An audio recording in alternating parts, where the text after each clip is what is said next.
He has also spoken 5 times at the annual Roswell UFO Conference and at many other UFO conferences throughout the United States and Mexico.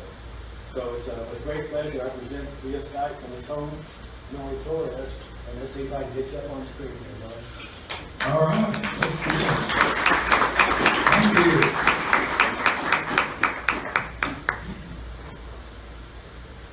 Hello, Noe. Hello, everybody. Hello. I want to do a little sound checking first before I launch off there. Does everything seem okay, Ken? Are we doing good? Yes, I got thumbs up from everybody, Noe, so the platform. Excellent. So you all can see me, hear me, and the slide presentation is up on the first slide. And let me know, Ken, when we're ready to actually start. You gonna push the slide from your side, or you want me to follow you from here? I'm gonna need you to change the slides for me there. Okay, let me. That's okay. Let me work this.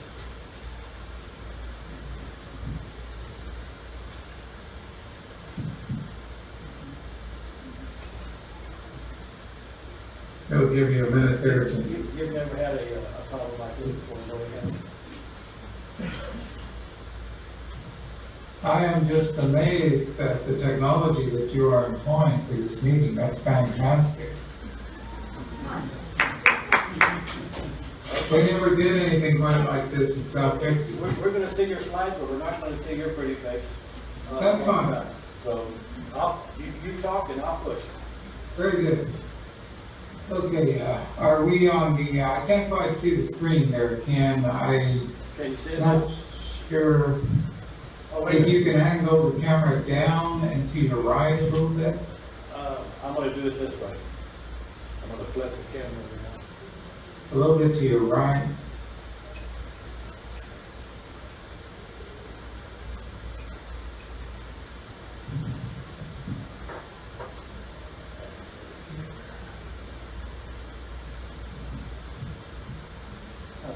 I can't see me.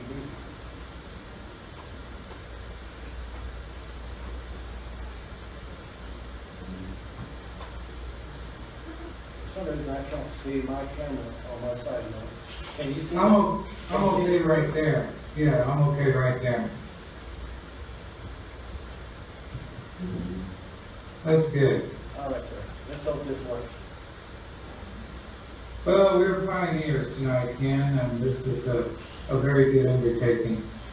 So, that screen is a bit, has a lot of glare, but is that the cover of my book and the title of my presentation? Yes, this is your first slide, and Okay, very good. Well, first of all, once again, I want to thank you all for having me tonight by Skype. This is a unique way to do a presentation. I have held a lot of meetings over time and have never attempted anything so brave. So Ken, you are to be commended, and appreciate you very much. We have been having a series of UFO conferences over the years throughout South Texas, and Ken has really helped us in spreading publicity about them. And so, Ken, I don't think I've ever properly thanked you for that, but I know we've gotten a lot of visitors at our conferences from the San Antonio area who have found out through you and your acquaintances, so thank you for that. In the spring, we are going to be having our 7th annual Edinburgh UFO Conference down here in the Rio Grande Valley. We were recently ranked number 3 top UFO festival, actually in the world, by Listverse, and we were very excited to get that honor. We've had some of the leading UFO researchers and dignitaries up here at our conference. Everyone from Stanton Friedman to Travis Walton to just you name it, and we've had an amazingly fantastic lineup of speakers. So we'll be having in 2018, on March 31st, the last day of March, and the evening before the 30th, we'll be having our 7th annual Edinburgh UFO Conference. And if anyone's interested in making plans to attend, we would love to have you down here, and our website is edinburghufo.com. Tonight I'm going to be talking about a topic that I spoke at the UFO Congress, the International UFO Congress, just a few months ago. And I'm not going to cover the entirety of my book. I told several stories from it and gave several examples of UFO encounters from the Old West period of American history at the UFO Congress. But tonight I'm going to focus on one particular case, which is a chapter from my book. And the chapter is called Bigfoot from Outer Space. And when we did the research for this book, which, by the way, you're going to hear from my close friend and co-author, Ruben Uriarte, who is the MUFON director for Northern California.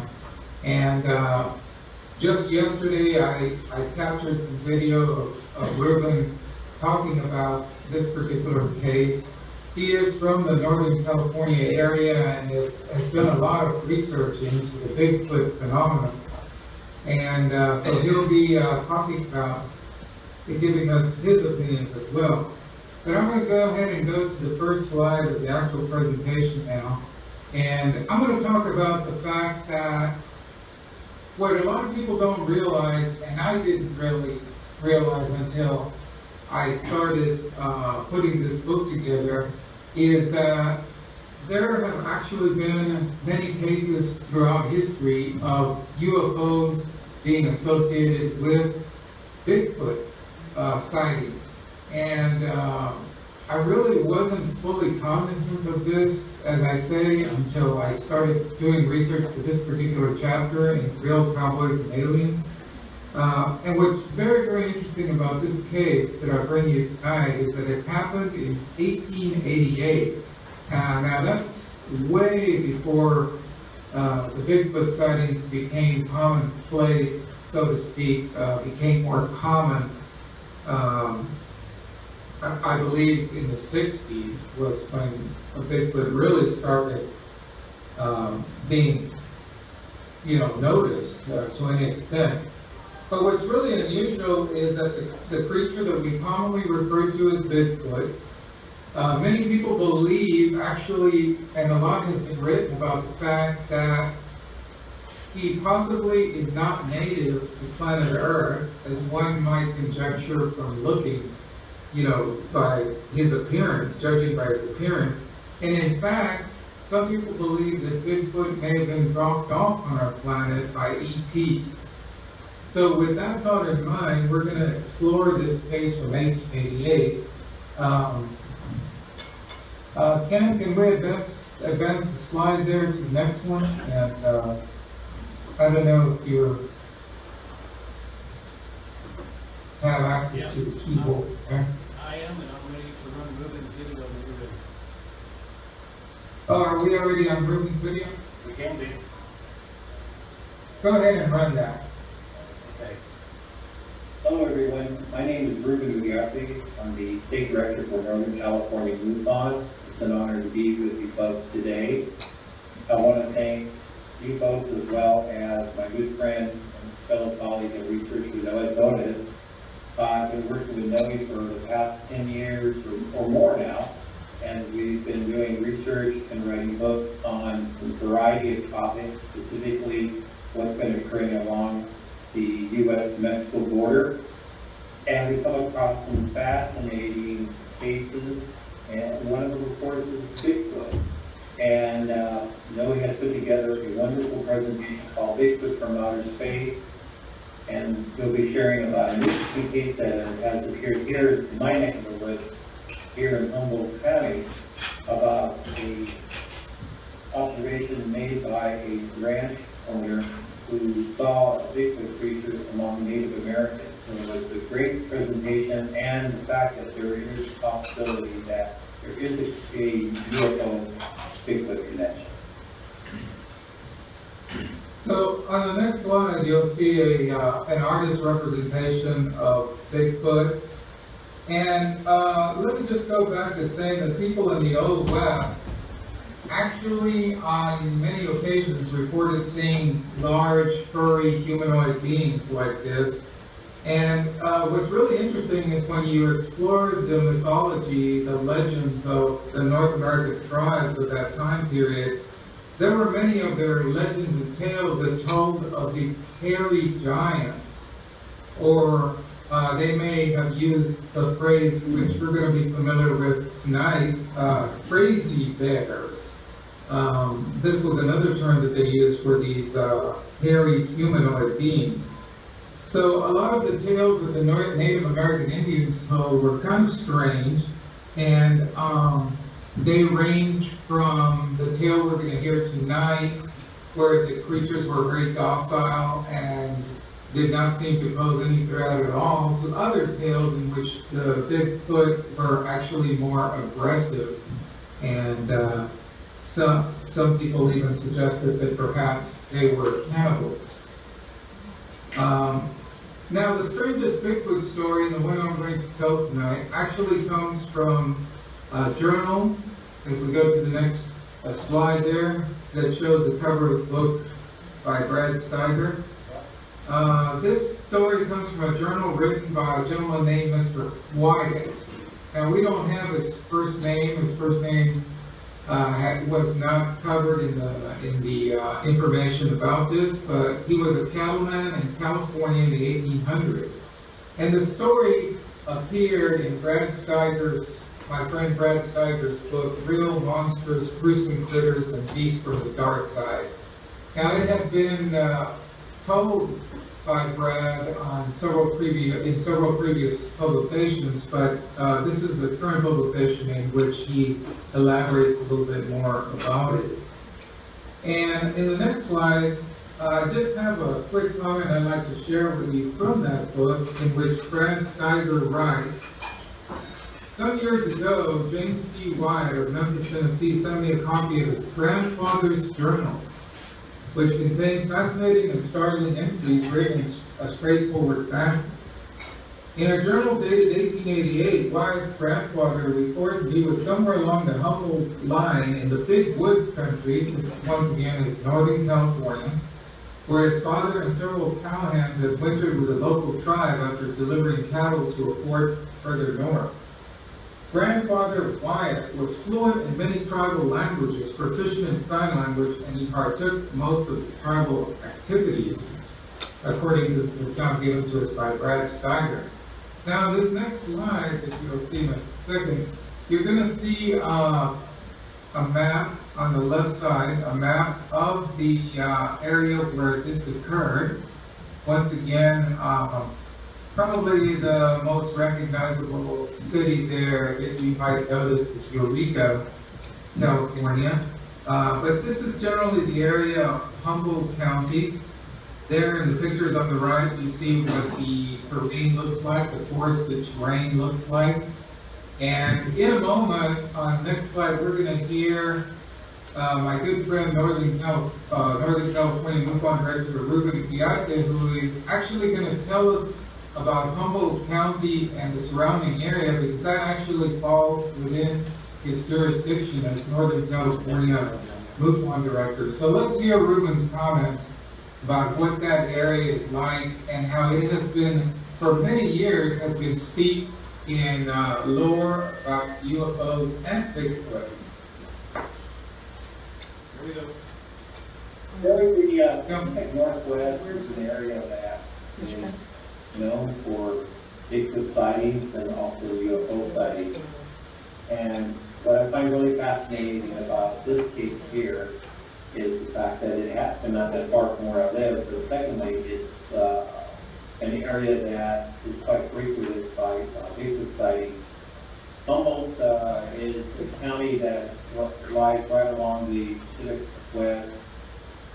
That whole upper region of Northern California is basically remote mountains and forests in many key areas. As you're aware, we do have fires, and many times that's where California is known for, unfortunately, sometimes for these immense fires. But at the same time, There's a number of national parks, as well as frequented by tourism. And in many respects, we have hikers and people that are walking in the woods, and would be frequently would run into a Bigfoot. So it's an area that has its mysteries as well as its unique features in the environment here in Northern California. Okay, so Ruben is very familiar with that area. In fact, one of the books that he and I wrote together a few years back is called Aliens in the Forest. And it's about a case that took place in the area close to where this occurred, a little bit south of Humboldt County. And so we did a lot of research in that area, also heavily forested. The Tahoe National Forest is where the incident occurred that we talked about in Aliens in the Forest. But anyway, going back to the 1800s, I just want to set the scene quickly that in the 1800s, when this incident occurred, there was a dwindling population of Native Americans. In the 1840s, Northern California, actually all of California, had between 70,000 and 100,000 Native Americans, and slightly more than 800 Anglo-Americans, or white people. So once gold was discovered in the state, that was what caused this population shift to happen rather dramatically. The Native Americans were not seen as a threat or a problem prior to that, but once with the coming of the gold rush, then the Native Americans kind of became an inconvenience to the white settlers, unfortunately. As we'll see in this next slide, are we looking at the Indian tribal distribution slide there, Ken? Yeah, you can't see it. Yeah, you've got the tribal territories up in the right-hand corner. It's probably hard to see on your screen, but there was quite a distribution of tribes throughout Northern California in the area where the events that I'm talking about tonight occurred. And that's just a map, and then some images of what the natives of that area look like. Going on to the next slide, we're going to get to the actual events of this interesting case from 1888. As I mentioned, James Wyatt's grandfather told Brad Steiger that in his grandfather's journal, actually, I should say that James Wyatt, whose grandfather lived in the 1800s, in his journal, there's an account about how one day he came upon a man from the tribe carrying a large platter of meat, of raw meat. At first, the man seemed afraid to answer Wyatt's questions concerning what he was up to, but he finally told the cattleman to follow him and that he would show him, attentively eating its meat. And in fact, Wyatt said that he went back to visit the creature on more than a dozen different occasions, and there was never any aggression or any problems. Now, unfortunately, as much research as we could do on a case that happened so long ago, there were no additional details about what did in fact occur on his subsequent visits to go see the creature. And Mr. Wyatt, grandfather Wyatt, never actually said if he tried to communicate with the creature in any way. Now, once again, what Ruben Uriarte and I find very interesting is the Native Americans' very passive and very welcoming attitude toward these strange-looking beasts. And in this next slide, Ruben Uriarte is going to comment on why he thinks Native American culture was so welcoming of a strange being like this? Let's listen. Native Americans had a deep respect for nature and for the environment and for the animal life, and they consider Bigfoot as being a spiritual being, almost like a brother to them in many ways, and also a supernatural or a supernatural but also a spiritual being as well. So with that, they have various names that they would honor Bigfoot in terms of through pictures, depictions of Bigfoot, through petroglyphs, sometimes they even totem poles. You would see carvings of what they would see as this creature that is human, but then again, perhaps animals, but it had a consciousness. It had supposedly powerful psychic abilities that some of the native elders had also believed in. So it was a being that certainly had a great influence on Native American culture. So, what's really interesting is that they were so, as I said, so welcoming of these creatures because apparently more than one were dropped off in the area. And, you know, they accommodated them in every way. They helped them, you know, feed them, and they took care of them. And they believed that these creatures were endowed with what they called powerful magic.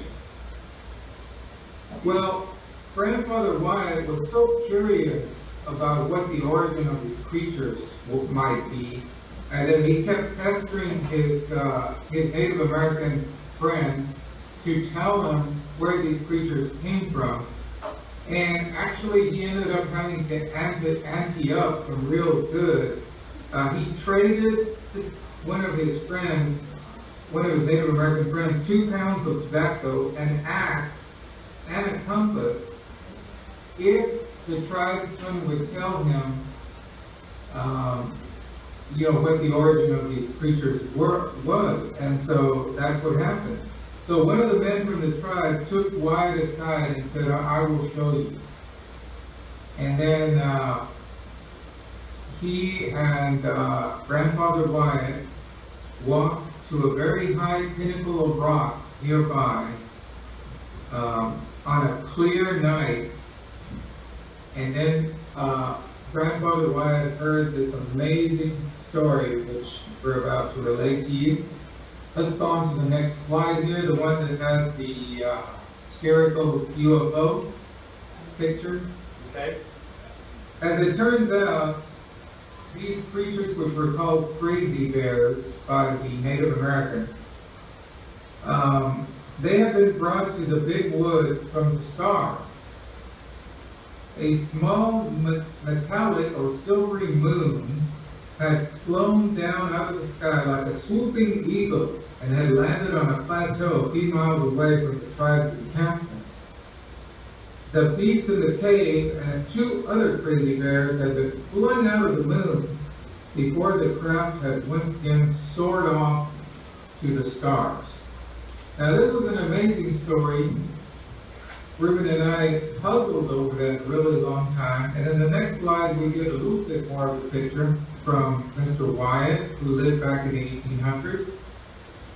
The man told Wyatt that other crazy bears had been left in the vicinity over the years. Wyatt's guide and several of his fellow villagers had occasionally seen the men who put the crazy bears off the small moon ship. They did not look like the giant hairy ones at all. These were the humanoid beings who were in the ship. They did not look like the hairy ones, the crazy bears. They appeared to be more like men. They looked like actual men. And now this is very interesting. The men from this craft had much shorter hair than the tribespeople, and they wore shiny clothing. Now, if you think back to the 1800s, it would have been extremely unusual for us, to see someone with very short, well-kept hair and someone that's wearing some kind of tight-fitting shiny silver suit, which was reported to be what these individuals were wearing. So, and here's the last part of this account from Brad Steiger's book, which is totally fascinating. These humanoids from the small moon, from the small ship, they always waved to the Indians in a friendly manner before they closed the door in their small moon and flew back to the stars. Now that's another amazing thing that just kind of defies explanation. So I asked Ruben, my friend, in the next slide, to give you his take on these strange appearing humanoid beings with short hair and very tight silver suits. So let's hear what Ruben has to say. Now, in the Bigfoot community, across researchers and other materials that think Bigfoot might be that of a prehistoric ape, maybe a descendant of what was once called the Gigantopithecus. And then on the other hand, there are so many other cases where they see a Bigfoot that will be all of a sudden disappear or vanish in thin air, almost as it's going through another dimension. So to think what it is until we can actually capture one, or until we can get more visible proof, I think that there will always be that mystery. And then again, there might be that whole connection that, yeah, they are brought to Earth, that they were genetically altered for whatever conditions, whatever reasons. There's a variety of theories out there. But I think that we just need to keep an open mind. So we have to keep an open mind, as Ruben says. In the next slide, there was another part of the story that we found extremely interesting, and that was from Brad Steiger's book again, in which James Wyatt, who is a descendant of Mr. Wyatt, who had this encounter, James Wyatt told Brad Steiger, "Who is to say the Crazy Bears weren't exiled to our planet for some crime or other infraction of the laws of another planet? On the other hand, it is not inconceivable that the hairy ones are the food animals, in other words, the livestock or the cattle of some distant world that may have been planted here on Earth to produce more herds of their kind, and that they have not proliferated in great numbers, maybe due to their inability to provide for themselves, especially if they have been kept as produce animals for generations." So, another interesting point there. And in the next slide, we add the additional comment that maybe these visitors who rode the small silver spherical spaceships, maybe they picked up the apes, experimented on them, genetically altered them somehow, and then returned them to the Earth. For what purpose, we're not completely sure. And in the next slide, my friend Ruben again has some comments about the possibility that these may be genetically modified creatures taken from our own planet, modified genetically, and then brought back. Let's listen to Ruben's comments. Now, in the Bigfoot community, across researchers and other materials that think Bigfoot might be that of a prehistoric ape, maybe a descendant of what was once called the Gigantopithecus. And then on the other hand, there are so many other cases where they see a Bigfoot that will be all of a sudden disappear or vanish in thin air, almost as it's going through another dimension. So what it is until we can actually capture one, or until we can get more visible proof, I think that there'll always be that mystery. And again, there might be that whole connection that, yeah, they are brought to Earth, that they were genetically altered for whatever conditions, whatever reasons. There's a variety of theories out there. But I think that we need to keep an open mind. Okay, now, the story of the Crazy Bears back in 1888 is, of course, not the only story where Bigfoot and UFOs are associated. There have been many other Bigfoot sightings that have occurred at the same places and the same times where UFOs have also been spotted.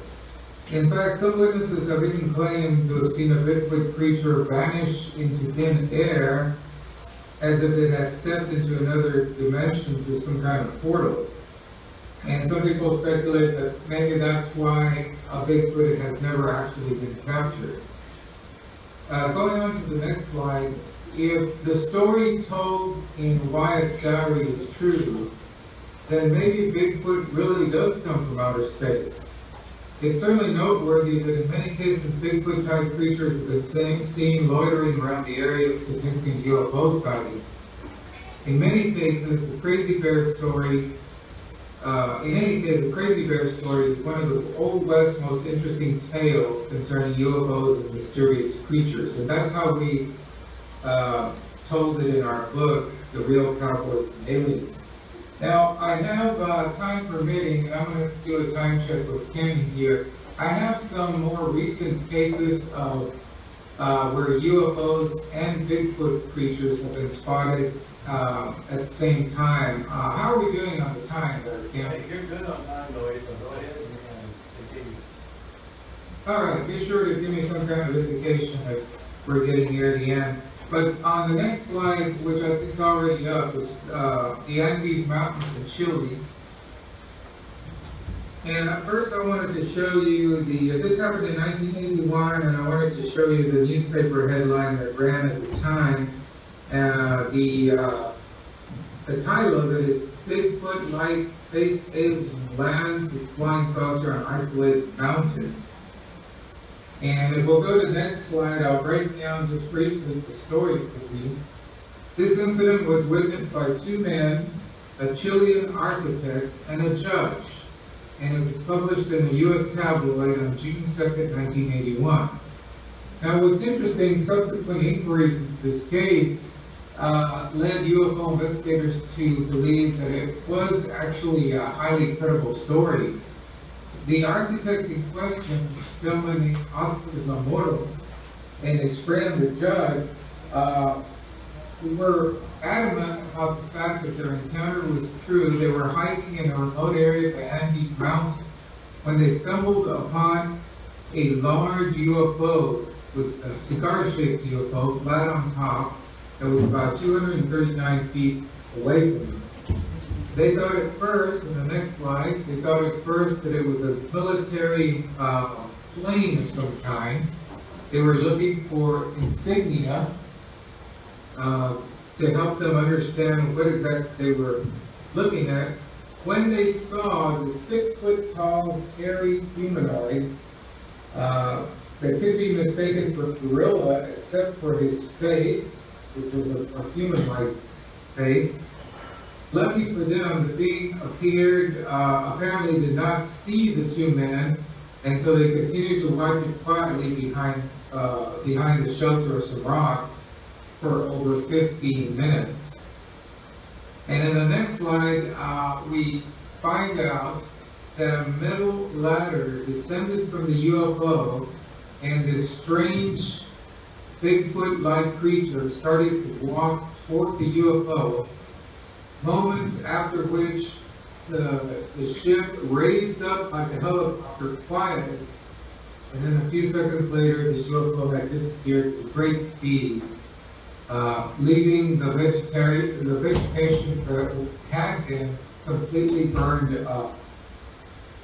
So the architect and the judge remained silent about what they had witnessed because, of course, they were afraid of being ridiculed and possibly losing their positions.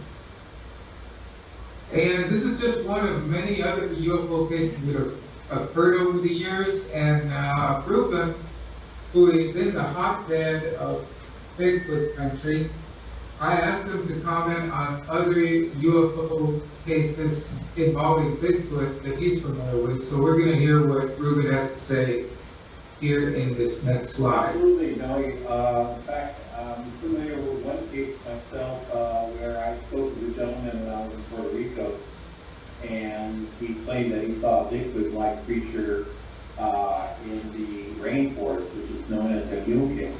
And I found out later from other investigators that the Bigfoot phenomena is quite common in that area, which surprised me. But also, Bigfoot has been seen around the world.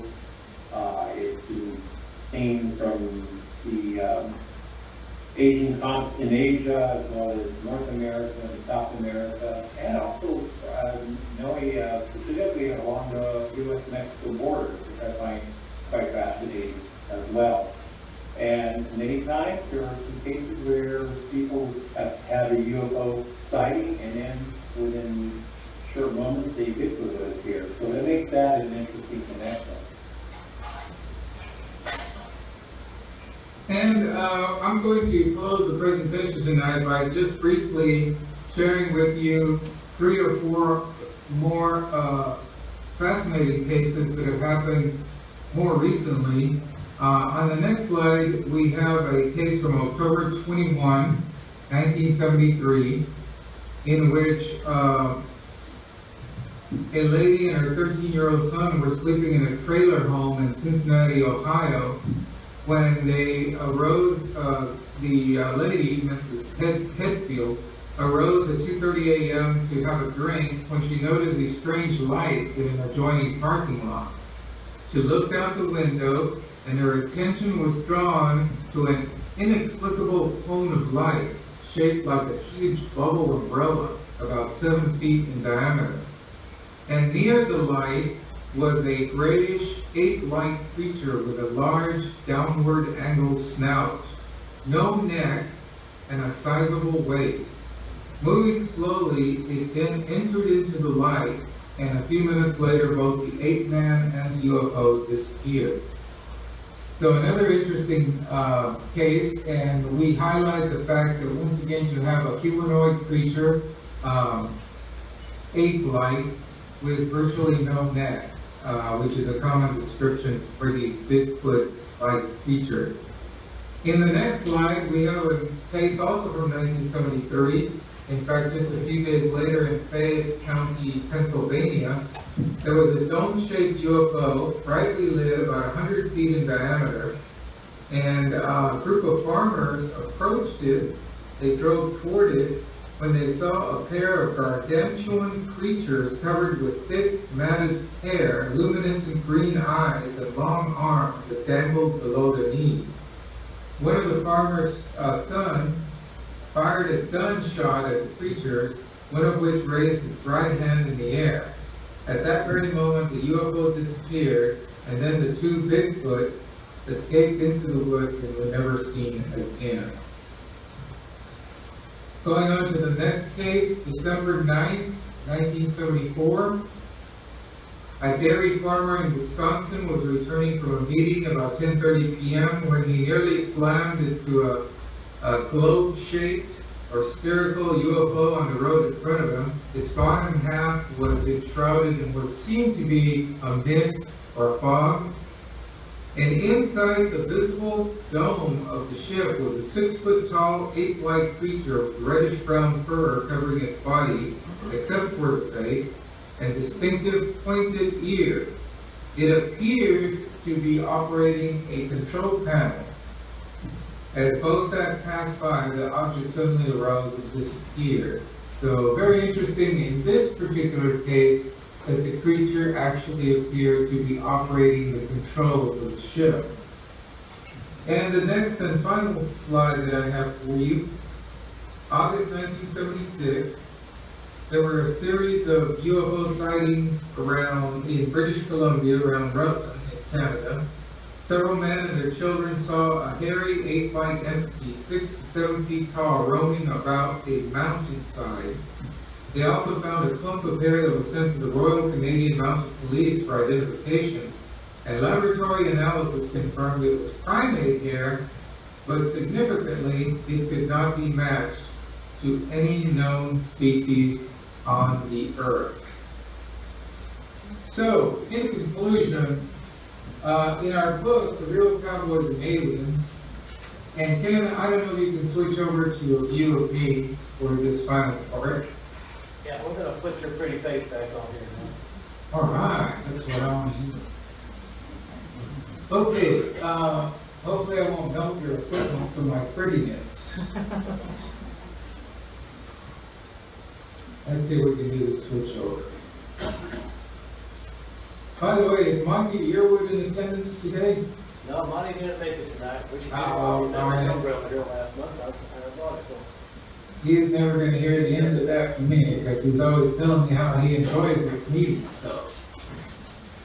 I can't figure out how to get you full page, but if I ever do this again, we'll have to figure That's it out. all right, that's all right. Can you see, So anyway, can you see our yeah. clip from your side? I can only see the upper right-hand quadrant of the screen, but that's okay.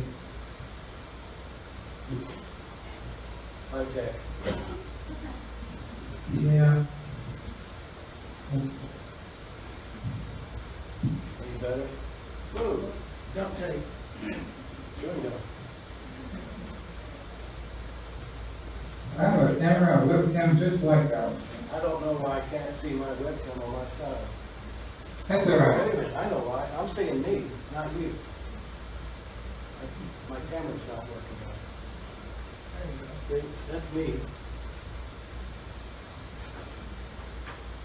Let's try this. I'm not a Skype guy, as you can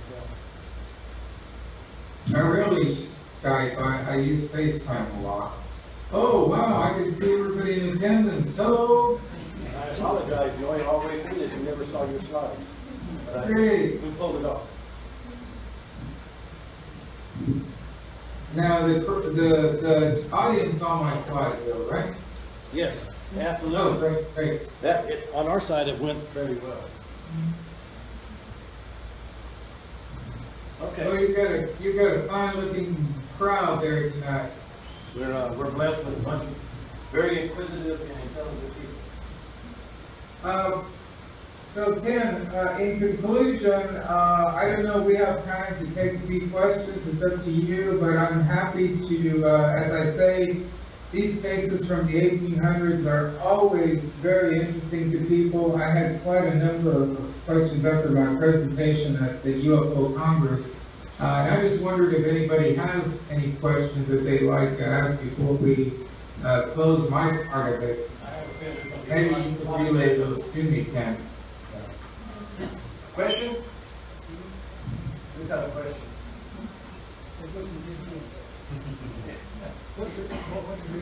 I'll start a question. Okay, we have a question. Where'd you get the E.T. mannequin? Oh, I didn't even know he was back there. Wow, that's good. What's his No, name? no, there's a company in Texas that distributes those alien figures, and I'll be happy to send the contact information to Ken if anyone's interested in acquiring some. They're based on actual eyewitness accounts. They're actual size of what the grays appear to be.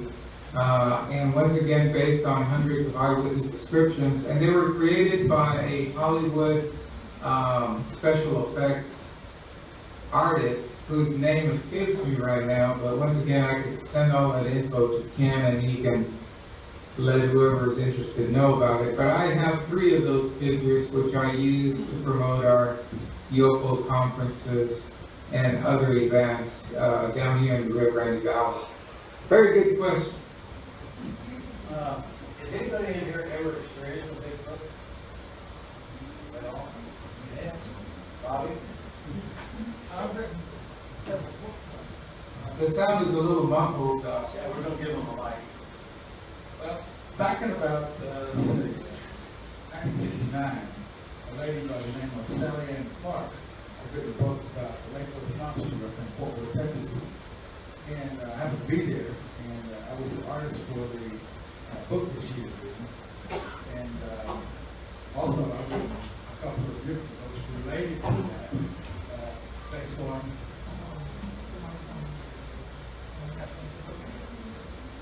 Can you hear me now? Yeah. Okay. I will recap that. This lady by the name of Sally Ann Clark in Fort Worth, Texas, 1969, July.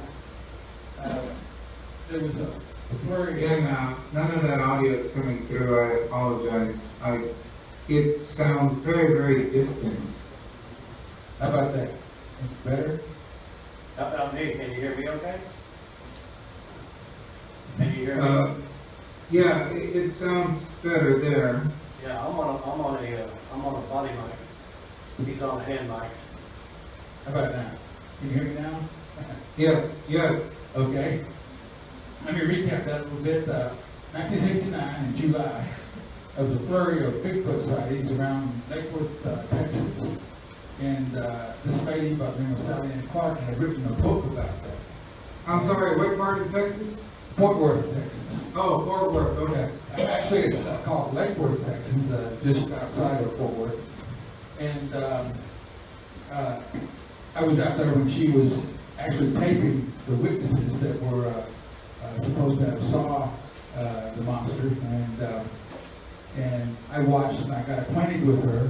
And later, I actually drew the picture for the book that she had written, the front cover, and a couple other things. And of course, she's passed away now, but the book is still out there, and I've written a couple of different books related to the Lakewood incident. And of course, they're not on Amazon now, but they will be shortly. I would like to get the information on that book. If you could send it to me, Ken. Okay, we'll do that. I'll give Bobby your, he's got a Facebook page, you can communicate with him through his Facebook. Yes. I'll give you his Facebook information. What I have never run across, and it's extremely rare, are Bigfoot sightings in Texas, but surely there have been some, as is apparent from this lady's book. But I'd certainly like to know more about that, yeah. One other thing is, a few months later, about that same area, there was a National Enquirer publication related to that same event, and they actually had a photo where it had happened, so somebody had seen it there. So I've never seen that photo other than in that National Enquirer, but I've never been able to get a copy of it since it was originally put out. I've lost my copy. I don't know if you heard that. I heard most of that. Yeah, that sounded, the photo was published, but we've never actually found a copy of it. That's what it sounded like. Yeah, it was in the National Enquirer about November, December timeline, 1969. You know, there was some interesting stuff mixed in with all the ridiculous stuff in National Enquirer, so sometimes there were some interesting stories in there. So that would be interesting to find that. I'd like to invite everybody down to the Edinburgh UFO Conference again, Ken, if I could. It's happening March 30th and 31st. We've been getting an attendance for our lectures of between 500 and 1,000 people. And then the Friday night's event, which are held at the Friday night event, which is held at a local ranch, where a strange UFO incident happened in 1966, where a group of construction workers, we had multiple witnesses, a group of construction workers witnessed a UFO hovering above them that shot down beams of light, beams of fire, that burned all their construction equipment. Heavy machinery was burned to a crisp. The trailer house in which they were staying during that particular construction project, everything was burned to the ground in about a third of a mile radius. And you can actually still go there to the site and you'll see burned rocks, and you'll see pieces of metal from the incident. So what we do in Edinburgh is we take people out to the location with the landowner's permission, and we recap the events of what happened in 1966 with one of the eyewitnesses who's still living. And we had just a great time. We had really good coverage from the media, and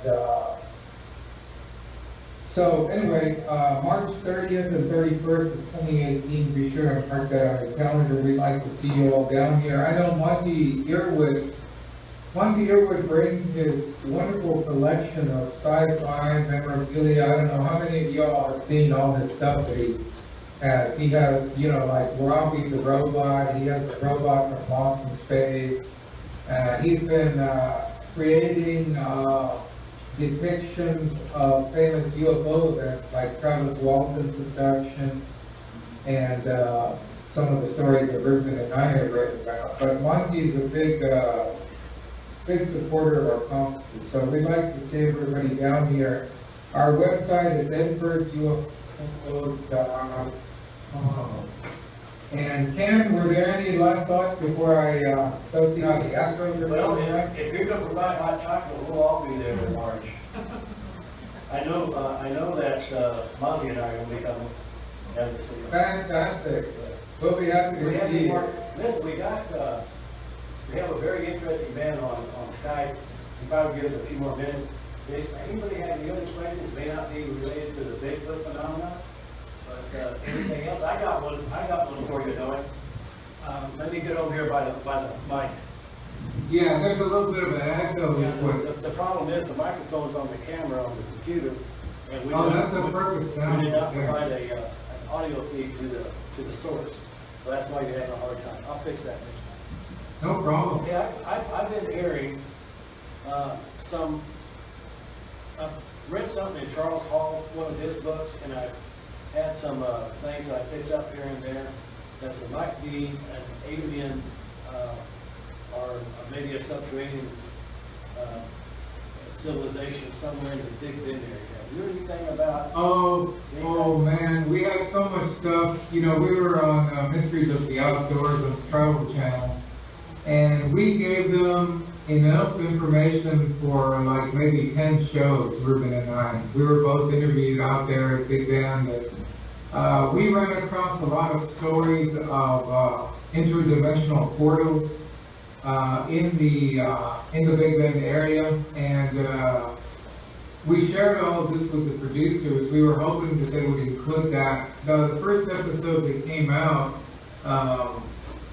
it mainly focused on other things that we talked about, but we're hoping that perhaps they will come up with a second episode from all the information that we gave them. But yes, to answer your question briefly, there is that long, this is not something new, this has been around the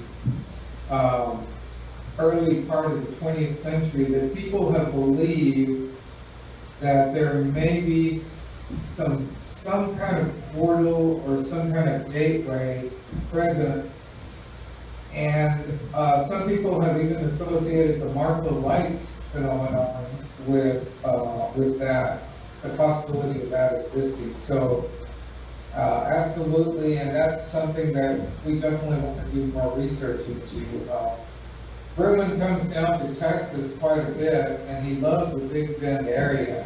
We've been out there on many occasions doing filming and also just doing personal research. It's I have to drag him away from the San Francisco area and tell him how much Texas has to offer. And he was a little skeptical at first, but now he's totally bought into it.